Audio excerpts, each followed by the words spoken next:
Qui sait ça? S'il y avait des pas partout, est-ce que tu peux? Parce que là où il y a trouble, il n'y a pas la paix. Mais je prophétise qu'il y ait la paix dans ton foyer, la paix dans ta famille, la paix dans ta vie, la paix au nom de Jésus.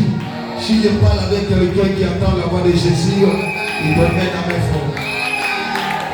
Tu vas t'asseoir dans la présence de Dieu. Alléluia. Il fait tard. Le 21h. Et à 21h, le Seigneur voulait compris pour cette nation. Alléluia. Dis, demande à ton voix, est-ce que tu pries pour ton pays? Est-ce que tu pries pour ton pays? Qui a gêné aujourd'hui? Tu as fait 6h ou bien 6h, 18h. Tu as coupé à quelle heure? 19h. Amen. Ceux qui ont gêné, soyez bénis. Amen. Que le Seigneur vous donne encore plus de force pour gêner. Alléluia. Le temps est arrivé pour gêner beaucoup. Le Seigneur a dit que notre église doit gêner chaque mercredi. Et c'est pour tout le monde, même si tu n'es pas de l'église, chaque mercredi, dans le mois, tu dois gêner tous les mercredis du mois. Tous les mercredis du mois de juin. Et puis, juillet, tu dois gêner tous les vendredis de juillet. Août, tu dois gêner tous les dimanches de août. Le Seigneur dit, on doit le faire parce qu'il y a quelque chose.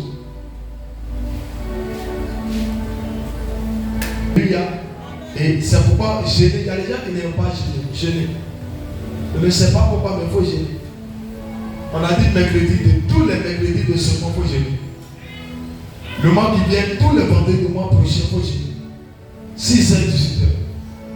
Tous les dimanches du mois de août, il faut gêner. Moi, je te demande pardon, fais-le. Même si tu n'es pas de fais-le. Si tu es sur la terre et la côte, fais-le. Fais gêner ta femme. Les vendredis, j'ai dit bien mercredi, vendredi, dimanche. C'est 3 jours. Durant les 3 mois, il faut gêner. Il y a quelque chose qui va se passer. Amen, amen, pas. Pour être dans la présence de Dieu. Attends-toi avant que je vais toucher ce que je sais que je vais toucher. Je veux que quelqu'un me rappelle ce qu'on avait touché le mercredi passé. On avait parlé de quoi le mercredi passé? Hein? On avait parlé de quoi le mercredi passé? Alléluia. On avait parlé de quoi? De mon fils. La présence de Dieu. Acclame pour ça. Alléluia. On avait parlé de la présence de Dieu. Il va lever pas ça, mais aujourd'hui il laisse ça. Ça veut dire que Dieu le met ses mains. Alléluia. Alléluia. David il a sonné sa main. S'il ne répondait pas, c'est que quelqu'un n'a pas répondu. Alléluia. Gardons, tu me suis. Amen. Avant de venir, il a dit qu'on doit terminer le coup du mercredi, la présence de Dieu. Donc lui, il a retenu en même temps. Il n'est pas bête. Amen. Que Dieu soit avec nous. Dis à ta soeur, on peut dire acte 2. C'est comme si on avait le numéro 1, ça c'est le deuxième chapitre qu'on va valider. Alléluia. On a parlé de la présence de Dieu le mercredi passé. On va terminer aujourd'hui. Mercredi passé. Ok. Alléluia. C'est ce thème qu'on va terminer. Alléluia. Mais la présence de Dieu, c'est ce qu'on va terminer. La présence de Dieu, le thème, la présence de Dieu et celle du diable. Le sous-thème, c'est les œuvres du diable. Non, les œuvres de Dieu et celle du diable. Amen, amen, pas. Dis avec moi, la présence de Dieu sauve plusieurs familles. Dis, la présence de Dieu sauve plusieurs familles. Ce qui fait qu'il y a la mort, je vais vous dire aujourd'hui, c'est le manque de la présence de Dieu. Est-ce que je ne peux pas la quelqu'un? C'est pourquoi j'aime l'enseignement de ceux qui viennent au cours d'enseignement. Pour que tu puisses devenir meilleur pasteur ou bien meilleur chrétien, c'est l'enseignement. Vous savez, dans les familles où les gens meurent, c'est qu'il y a quelque chose qui a manqué. Ce n'est pas la prière. Sinon, on peut prier et on peut mourir. Comment ça va? Sans venir. On peut prier et on peut mourir. Qui sait ça? Qui ne sait pas ça? Anne-Marie. Souvent, les gens ne savent pas qu'on a prié hier nuit et puis quelqu'un est décédé dans nos maisons. On n'a jamais vu ça. Il y a des gens qui ont prié et puis meurent. Le problème, ce n'est pas la prière. Le problème, c'est le manque de la présence de Dieu.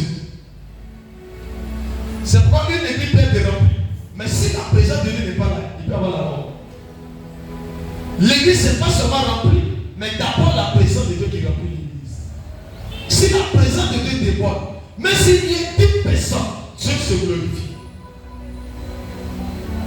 Vous voyez, la prophétie ou bien les prophéties ne montrent pas qu'il y a la présence de Dieu.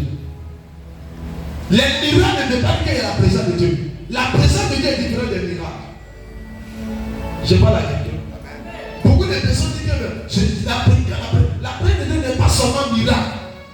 Quand tu es dans la présence de Dieu, que tu es la présence de Dieu, on a l'impression que tu vis avec Dieu. C'est que Dieu aussi, mais on est comme si tu vis avec lui. Partout où tu passes, l'atmosphère de la présence de Dieu se manifeste. Quand tu as la présence de Dieu, tu donnes la vie à des morts. Amen, amen pas. Quand tu as la présence de Dieu, ta présence change des vies. Quand tu es quelque part, on sent que tu es là. Même quand tu es en train de parler, dans ta manière de parler, on sent la présence de Dieu. Quand tu viens à l'église, ta personne donne la présence de Dieu. Amen, amen pas. Ton bonjour permet à quelqu'un de voir Jésus à l'œuvre. Quand tu montes quelque part, quand quelqu'un veut te voir, il voit Jésus.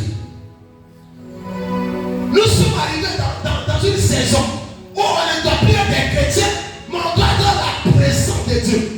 Si nous devenons la présence de Dieu, nous allons conquérir des territoires. Nous allons vaincre nos ennemis. Nous allons triompher sur la terre. Ce qui fait que les chrétiens ne triomphent pas. Les chrétiens sont charnels.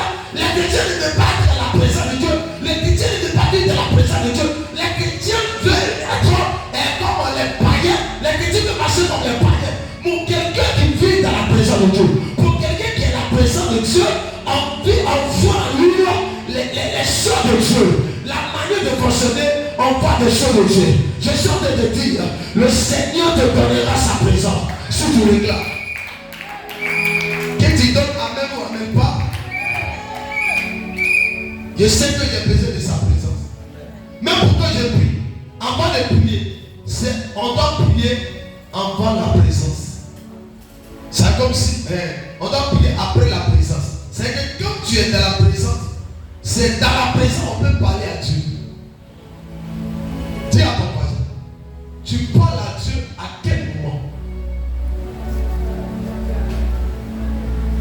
Dans ta prière ou à la maison, il arrive un moment, quand vous commencez à prier, vous sentez que vous ne vivez plus. Vous sentez que il y a quelque chose qui peut se passer dans vos corps. Il arrive un moment où tu commences à prêcher et tu sens que c'est plus toi qui vis. Ça, c'est l'atmosphère de la présence de Dieu qui fait ça. Quand tu pries, et puis tu pries, et puis tu es distrait, tu n'es pas encore dans la présence de Dieu. C'est pourquoi souvent tu pries, il y a des gens qui commencent à causer, il y a des gens qui commencent à rire, il y a des gens qui commencent à arrêter ton voisin. Celui qui prie et qui cause n'est pas dans la présence de Dieu. Celui qui prie, qui est distrait, n'est pas dans la présence de Dieu. Quand on est dans la présence de Dieu, on oublie dans le voisin, on oublie la fatigue, on oublie la distraction, on oublie son enfant. Parce que la présence de Dieu, on peut plus parler quelque chose à partir. La Bible dit, les dégâts de hier se passaient en train de l'adorer de jour et nuit. Écoutez-moi, on n'a pas dit dégâts ailleurs. C'est pas quand tu chantes, que tu es dans la présence de Dieu, que tu vis dans la présence de Dieu. Dès que tu montes ici, tu n'es plus dans les causeries, tu n'es plus dans la distraction. Dès que tu ouvres ta bouche, quelque chose se passe, quelque chose se produit. Les talents changent. Ça, c'est la présence de Dieu. Ne chantez pas, mais chantez la présence de Dieu. Dis à ta soeur, ne chante pas, mais chante la présence de Dieu. Ne sois pas pasteur, mais sois pasteur de la présence.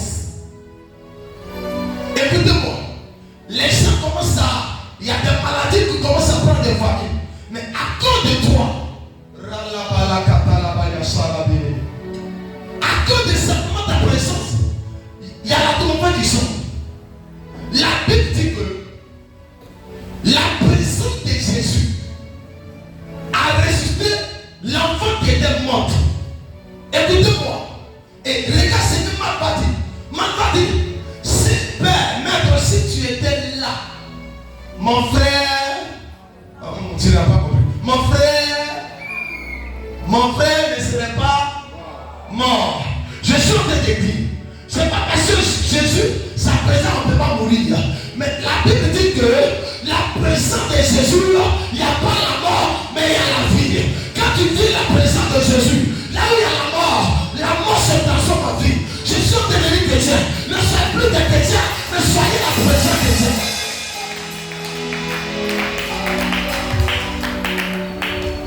Quand vous allez commencer à vivre la présence de Dieu, vous n'êtes pas forcément prier. Vous n'aimez pas vous appuyer.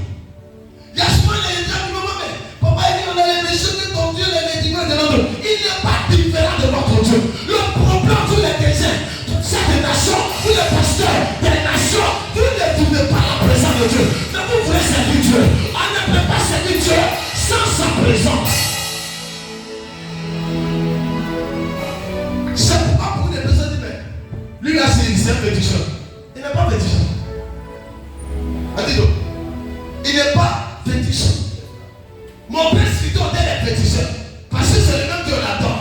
Lui là on a grandi ensemble. Mais c'est le même qu'on adore. Mais nous on a l'impression que lui et puis nous là, c'est pas la même chose. C'est la présence de Dieu qui met la différence. Si toi tu pries sans qu'il y ait la présence de Dieu, et moi je prie dans la présence de Dieu, tu vas pas nous donner nos prières, ça sera différent. Comment je vais prier? Ma prière sera rapide. Toi qui n'es pas de la présence de Dieu, qui prie hors de la présence de Dieu, tu vas prier, ça va être lent, ça va pas t'exaucer, les choses sont bizarres. Mais moi, mes 10 minutes me donnent des résultats de bout.